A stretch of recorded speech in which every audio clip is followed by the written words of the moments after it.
Dans le Japon des années 1930, le système pénitentiaire est réputé pour sa rigueur absolue. Les prisons sont austères, la discipline est implacable et les évasions sont considérées comme presque inexistantes. Les murs sont conçus pour briser les esprits les plus forts.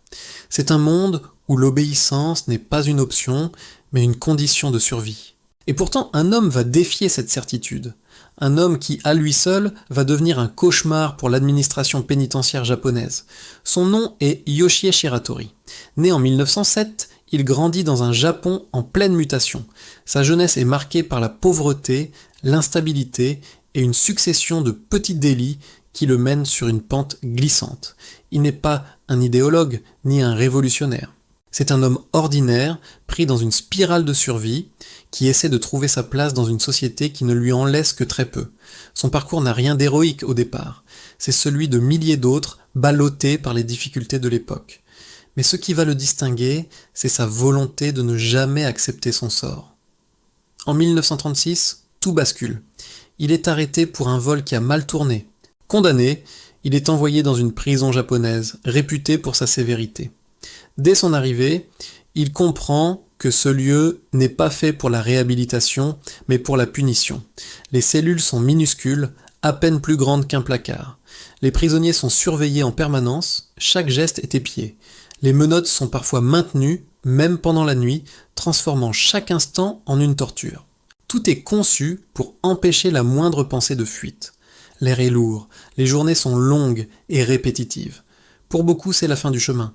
Mais pour Shiratori, ce n'est que le début. Plutôt que de se laisser abattre, il observe, il analyse, il attend son heure, il étudie les routines des gardiens, les failles du bâtiment, la résistance des matériaux qui l'entourent.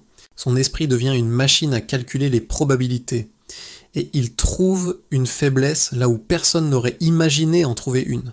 À force de mouvements répétés, discrets mais méthodiques, il use ses menottes contre le sol en béton de sa cellule, millimètre par millimètre, jour après jour, dans un silence presque total. C'est un travail de patience infinie qui demande une discipline de fer. Une nuit, après des mois d'efforts, le métal cède. Il se libère, pousse une fenêtre mal verrouillée et disparaît dans l'obscurité. Sa première évasion est un succès. Mais sa liberté est de courte durée. Il est rapidement repris. Cette fois, les autorités ne comptent pas prendre le moindre risque. Son audace est une insulte à leur système. Il est transféré dans une prison encore plus sécurisée, un lieu où l'on envoie ceux que l'on considère comme les plus dangereux. Les murs sont plus épais, les cellules plus froides, la surveillance renforcée, on le croit maîtrisé, mais il sous-estime sa détermination. Shiratori ne force jamais les choses, il ne brise rien qui pourrait attirer l'attention, il patiente, il utilise son environnement à son avantage. Dans sa nouvelle cellule, il remarque que l'humidité ambiante fait lentement rouiller les barreaux de sa fenêtre. Alors chaque jour, il accélère discrètement le processus. Il récupère l'eau salée de sa soupe et en asperge les jointures métalliques. C'est une action minuscule, invisible, mais répétée inlassablement. Des mois passent, les gardiens ne voient rien, puis, une nuit, les barreaux, rongés par la corrosion, cèdent sous sa poussée. Il s'évade une deuxième fois. À ce stade, Shiratori devient plus qu'un simple prisonnier. Il est une humiliation vivante pour l'administration pénitentiaire. Son nom est murmuré dans toutes les prisons du Japon. Pour mettre fin à cette saga, on l'envoie à l'autre bout du pays, dans le nord du Japon, dans une prison connue pour son climat extrême. L'hiver y est glacial, l'isolement total. C'est un véritable tombeau de glace conçu pour briser les corps et les esprits. Cette fois, on prend des mesures exceptionnelles. On l'enchaîne même pendant son sommeil. Il semble piégé, définitivement, et pourtant il parvient encore à s'évader. Comment ? Avec un simple objet du quotidien, une cuillère métallique. Jour après jour, il gratte le sol en béton de sa cellule. Lentement, silencieusement, il creuse, millimètre par millimètre. C'est un travail titanesque, accompli dans le secret le plus total.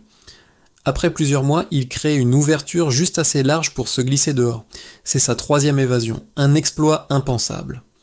Repris une nouvelle fois, Shiratori est désormais considéré comme irrécupérable. Une légende autant qu'une menace. Le système judiciaire décide de frapper un grand coup. En 1947, il est condamné à mort. Il est transféré dans la prison d'Abashiri, l'une des plus dures et des plus redoutées du pays.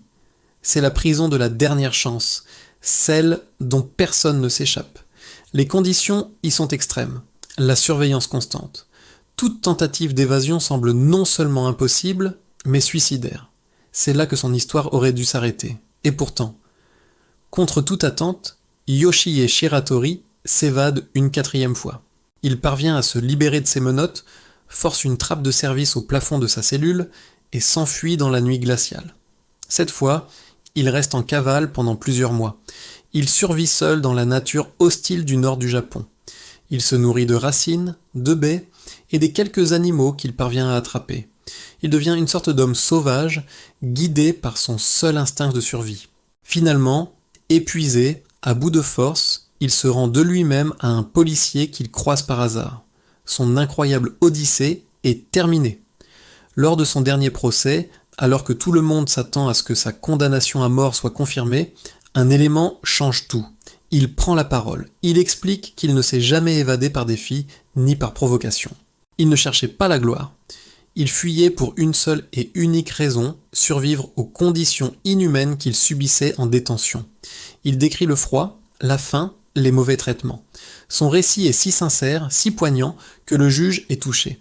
Il comprend que les évasions de Shiratori n'étaient pas des actes de rébellion, mais des cris de désespoir. Dans un geste de clémence inattendue, le juge commue sa peine de mort en une peine de prison. Yoshie Shiratori est finalement libéré en 1961, après avoir purgé sa peine. Il ne commettra plus jamais le moindre crime. Il trouve un travail, mène une vie discrète et s'éteint en 1979, en homme libre. Son histoire reste aujourd'hui unique au Japon. Non pas comme un exemple à suivre, mais comme le témoignage extraordinaire de ce qu'un être humain peut accomplir lorsque sa liberté devient une question de survie. C'est l'histoire d'une volonté indomptable face à un système qui se croyait infaillible. Merci d'avoir suivi cette histoire incroyable. Si ce genre de récit vous passionne, n'hésitez pas à vous abonner et à activer les notifications pour ne rien manquer. À très bientôt pour une nouvelle vidéo.